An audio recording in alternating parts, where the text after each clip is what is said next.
जी, Django web advance application development के अंदर आपको वेलकम दोबारा से करते हैं और अपने एप्लीकेशन डेवलपमेंट के सिलसिले को आगे लेके चलते हैं। तो अभी हमने इंडेक्स पेज को देख लिया, यहाँ पे हमने इंडेक्स पेज अपना दिखा दिया। अगर तो कोई कोई आपका डिफ़ॉल्ट वेब पेज है जहाँ पे आप लेके जाना चाहते हैं पहले फर्स्ट ली जोन सा है वो उसको क्लाइंट को, तो फिर आप इस अप्रोच को यूज़ करेंगे। लेकिन समटाइम्स ऐसे होता है कि एप्लीकेशंस के केस के अंदर आप डायरेक्टली जब एप्लीकेशन ओपन करते हैं तो लॉगिन पेज ही व्यू होता है। तो हम नहीं चाहते कि इंडेक्स पेज यहाँ पे व्यू हो। इन दैट केस हमें क्या करना होगा, हमने यूज़र के लिए एक एप्लीकेशन अलहदा से बना के रखी हुई है।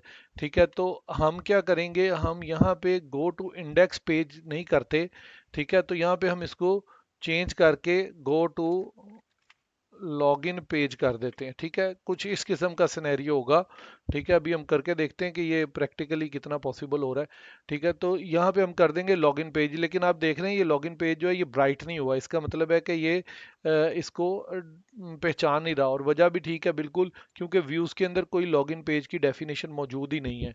ठीक है, तो हम यहाँ पे क्या करते हैं, इसको लॉगिन पेज कर देते हैं। तो जैसे ही हम इसको हम छोटा भी लिख सकते हैं।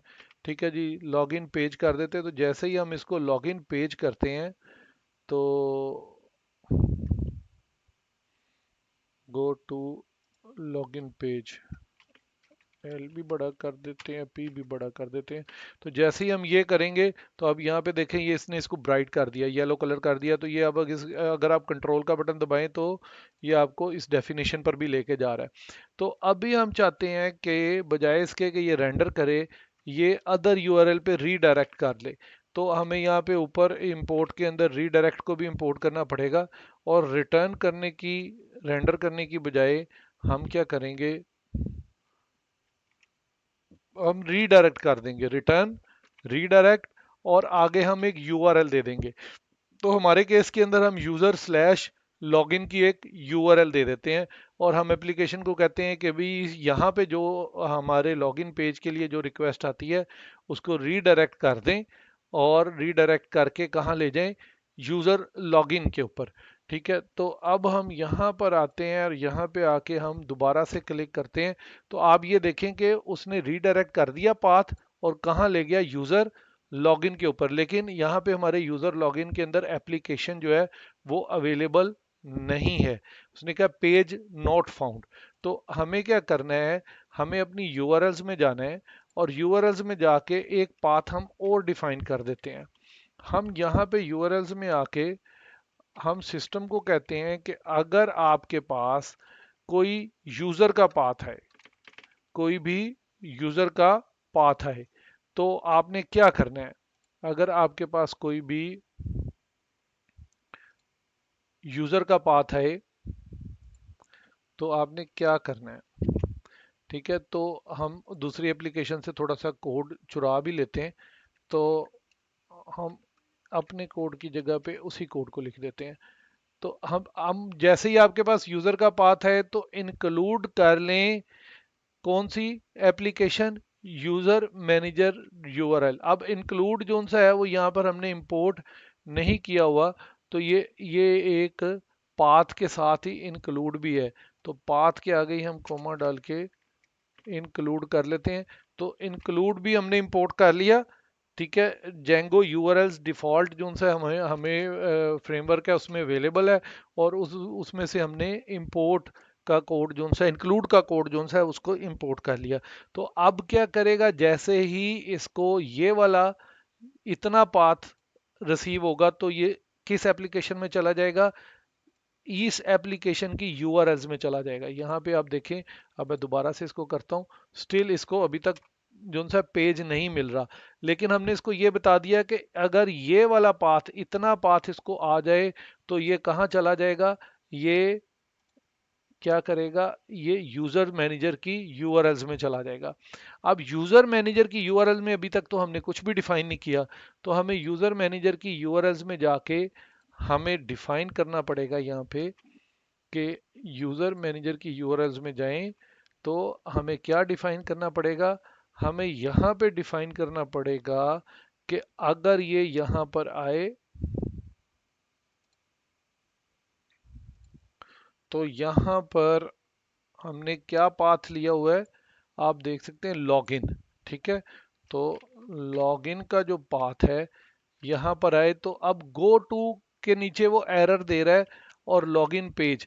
तो हमें यहाँ पे इसके व्यूज में जाना है और यहाँ पर भी हमें इसी तरह एक क्लास जोन सी है वो डिफाइन करनी है। तो क्लास का नाम देना पड़ेगा, तो क्लास का नाम वही देंगे, गो टू। ठीक है, और इसके अंदर आके एक वो डेफिनेशन देते हैं और इसके अंदर रिक्वेस्ट का डायरेक्टिव दे देते हैं और इस जो डेफिनेशन है इसका नाम हम इनफैक्ट वहां से कोड का कोड ही कॉपी कर लेते हैं। ठीक है, तो हमने अगेन लॉगिन पेज ही किया है तो लॉगिन पेज को ही ले लेते हैं। ठीक है, यहाँ पर हम आ गए और हम इसकी जगह पे कोड ही ले लेते हैं। ठीक है, तो यहाँ पे रीडायरेक्ट का क्योंकि हमने इंपोर्ट नहीं किया हुआ, हमें ज़रूरत भी नहीं है, तो अब हम क्या करते हैं, अब हम करते हैं कि क्या करें, यूज़र मैनेजर में जाए और इस दफ़ा क्या करे, login dot H T M L का पेज ले आए। ठीक है, हमें क्या login dot H T M L का पेज चाहिए, तो कहाँ जाएगा, यूज़र मैनेजर में जाएगा और login dot H T M L का पेज रेंडर कर देगा रिटर्न करके। ठीक है, इस डेफिनेशन के अगेंस्ट। तो हम यहाँ चले जाते हैं, यहाँ पे हमने इंपोर्ट नहीं किया हुआ तो फ्रॉम, ठीक है, अब फ्रॉम डॉट डालेंगे और व्यूज इंपोर्ट गो टू। ठीक है, अब गो टू हमने इंपोर्ट करेंगे तो यहाँ पे इस एरर को खत्म हो जाना चाहिए जो कि अभी तक भी नहीं हो रहा। ठीक है, हम इसको देखते हैं कि ये क्यों नहीं खत्म हो रहा, इसको दोबारा से लिख के देख लेते हैं या, हाँ जी बिल्कुल सही है, गो टू लॉगिन पेज। ठीक है, अब हम इसको कहते हैं कि लॉगिन पेज पे चले जाए, इसका नेम भी चेंज कर देते हैं, तो इसका नेम हम रख देते हैं लॉगिन। ठीक है, और लॉगिन पेज पे चला जाए, ये हमने इसको डायरेक्टिव दे दिया, लेकिन अभी भी ये काम नहीं करेगा। हमने रिफ्रेश किया लेकिन इस दफा पेज का एरर नहीं दे रहा, टेम्पलेट का एरर दे रहा है। इसको पेज का पाथ भी मिल गया, सारा कुछ मिल गया, लेकिन जहां पे ये लेके गया है वहां पे इसको टेम्पलेट ही नहीं मिल रहा। तो हमने एक्चुअली में क्या गलती की कि हमने यहाँ पर अभी टेम्पलेट क्रिएट ही नहीं किया फोल्डर। ठीक है, तो हमने टेम्पलेट्स का एक फोल्डर क्रिएट करना है। ये फोल्डर स्ट्रक्चर जो है ये इसकी हिरार्की को हमें एज इट इज फॉलो करना पड़ता है। अब इसके अंदर जाके हम एक फोल्डर और बनाते हैं और उसका एप्लीकेशन का जो नाम है वही नाम रखेंगे, यूजर मैनेजर। और यूजर मैनेजर के अंदर जाते हैं और एक नई फाइल बनाते हैं और इसका नाम रख देते हैं login, login dot H T M L. ठीक है, इस एप्लीकेशन में बॉयलर प्लेट हमने ऐड कर दी और हम यहाँ पे आके वेलकम बैक, ठीक है जी, ये हम यहाँ पे लिख देते हैं, लेकिन इसको थोड़ा सा हम खूबसूरत करने के लिए H2 के अंदर लिख देते हैं। ठीक है, और अब हम क्या करते हैं, अब हमने एक लॉगिन का पेज ऐड कर दिया और अब हम जैसे ही इसको करेंगे इसको आना चाहिए, लेकिन अभी भी नहीं आ रहा। हम अपना पाथ दोबारा से देखते हैं, व्यूज में जाके login dot H T M L, return render page, template does not exist, save करते हैं और एक दफ़ा फिर इसको यहाँ से लेकर आते हैं। देखें, अब जैसे ही हमने किया तो ये वेलकम बैक, ठीक है, ये हमारे लॉगिन पेज पे चला गया। Apparently it doesn't look like a login page yet, क्योंकि अभी हमने लॉगिन पेज तो लगाया ही नहीं है, अभी तो हम सिर्फ HTML को रेंडर किया है। तो यहाँ पर एक्चुअली में हमारा एक लॉगिन पेज आएगा। जब वो लॉगिन पेज यहाँ पर आएगा तो हमारी एप्लीकेशन जो है वो एक नॉर्मल बिहेव करना स्टार्ट कर देगी। ठीक है, तो यहाँ पर आप दोबारा से बात को समझ लें, मैं आपको फ्लो बता देता हूँ प्रिसाइसली। ठीक है, सबसे पहले जो रिक्वेस्ट है, इन सबको मैं बंद कर देता हूँ ताकि आपको फ्लो की समझ लग जाए। तो सबसे पहले रिक्वेस्ट कहाँ गई? रिक्वेस्ट इन यूआरएल पैटर्न्स पे आएगी। ठीक है, यूआरएल पैटर्न्स में से रिक्वेस्ट मैच करेगी, सारी एप्लीकेशंस के जो यूआरएल पैटर्न्स हैं वहां पे मैच करेगी।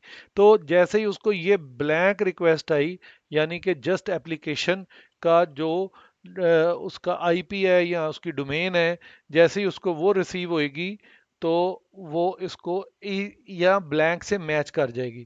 जब ब्लैंक से मैच कर जाएगी तो उसको पता है कहाँ जाना है।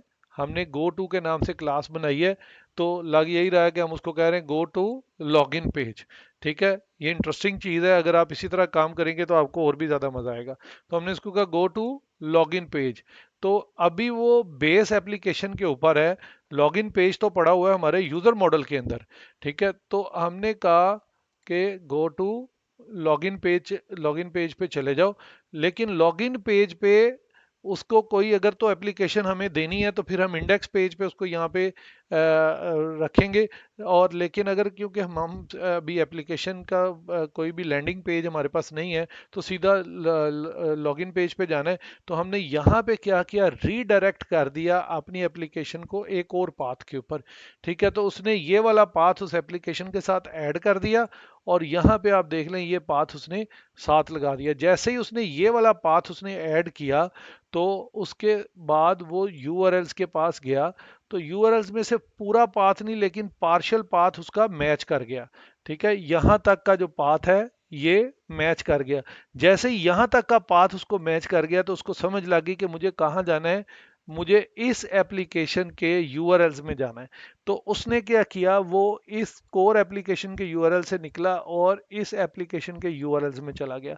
जब जहां पे गया तो उसको रिमेनिंग पार्ट भी मैच कर गया, ये वाला जो है वो हमारा यूआरएल। तो यूआरएल हमारा कंप्लीट हो गया यहाँ से यहाँ तक।